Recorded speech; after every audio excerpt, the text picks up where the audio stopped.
Bonjour et bienvenue à cette nouvelle présentation. Aujourd'hui, nous allons parler de la norme I3E 830. Tout d'abord, nous allons présenter une introduction, les objectifs de la norme I3E, la structure d'une SRS selon la norme I3E, les qualités d'une bonne spécification, l'organisation des exigences, les avantages de la norme I3E, les limites et enfin la conclusion.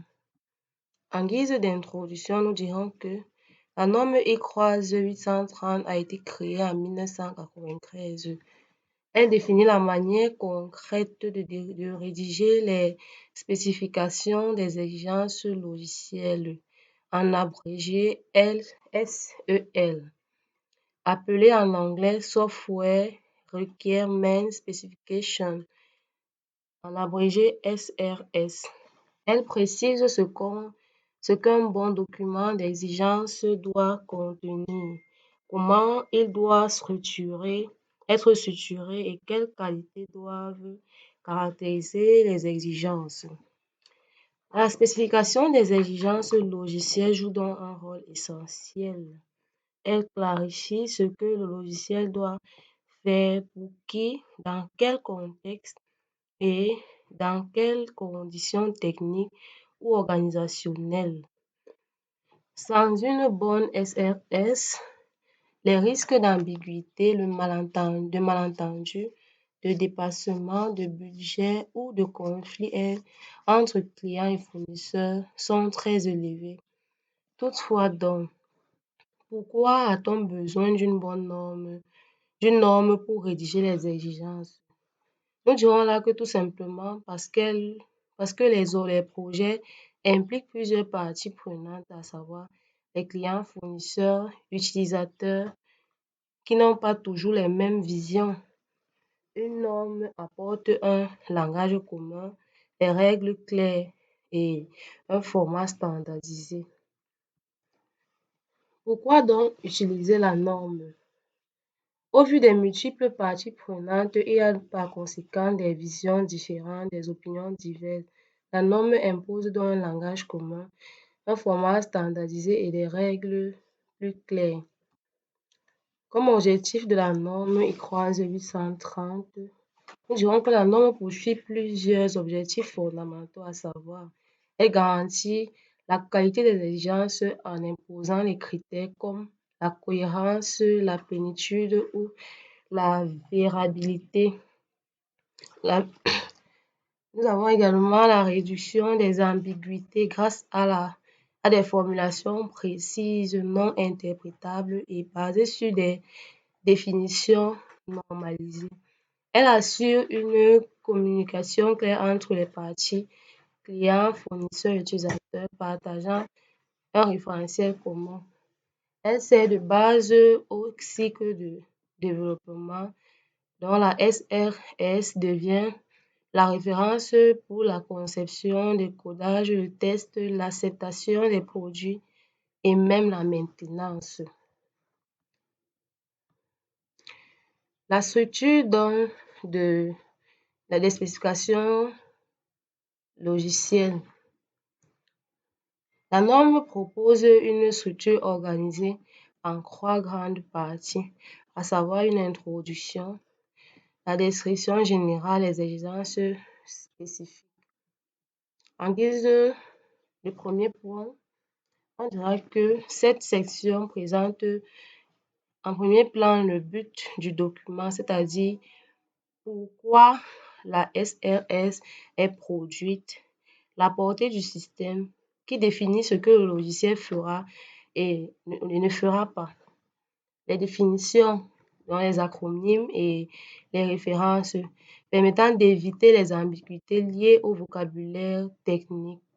Comme exemple, nous avons les fournisseurs, les contrats, le système, utilisateur, client et bien d'autres. La description générale, quant à elle, offre une vision globale du système, les fonctionnalités, les fonctions principales attendues, le contexte, environnement du système, interaction avec d'autres logiciels ou matériel. Les types d'utilisateurs et leurs besoins, les contraintes techniques, réglementaires ou organisationnelles, les hypothèses faites au moment de la rédaction. Comme exigence spécifique, nous dirons que c'est la partie la plus détaillée qui contient en même temps les interfaces externes, dont utilisateurs, matériel, logiciel, les exigences fonctionnelles exprimant précisément ce que le système va faire, les exigences de performance, à savoir la rapidité, la capacité et l'efficacité, les exigences liées aux bases de données, les contraintes de conception imposées aux fournisseurs, les attributs du logiciel, à savoir la sécurité, disponibilité, fiabilité, maintenabilité, portabilité et bien d'autres. Les autres exigences particulières selon le contexte. Ok, allons donc sur les qualités d'une bonne spécification selon la norme I-Croise 830.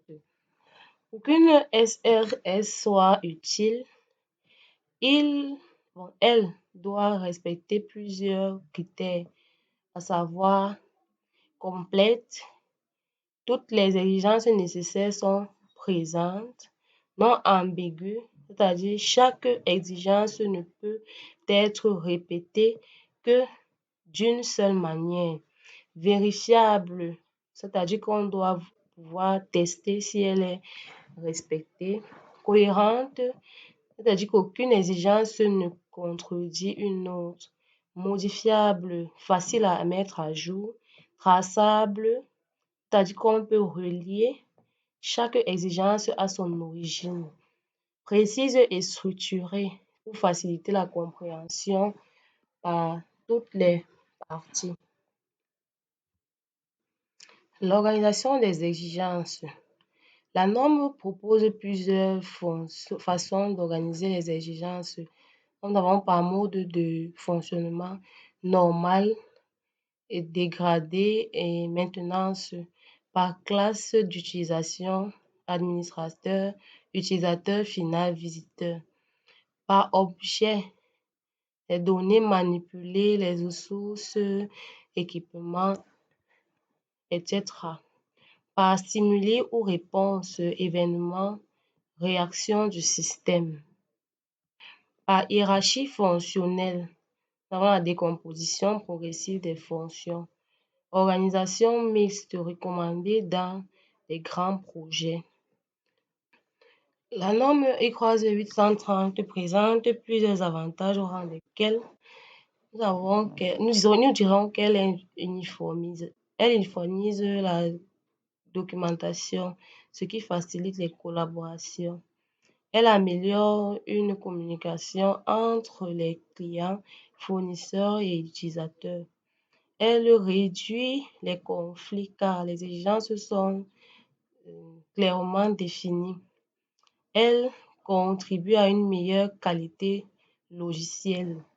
Elle permet une réduction de coûts grâce à moins de taux en arrière et une meilleure planification. Toutefois, celle-ci présente quelques limites malgré ses avantages pléthoriques. Nous avons entre autres la SEL peut devenir volumineuse et longue à produire. L'approche est jugée peu adaptée aux méthodes agiles qui favorisent les documents plus légers. Elle demande une certaine expertise pour être concrètement appliquée.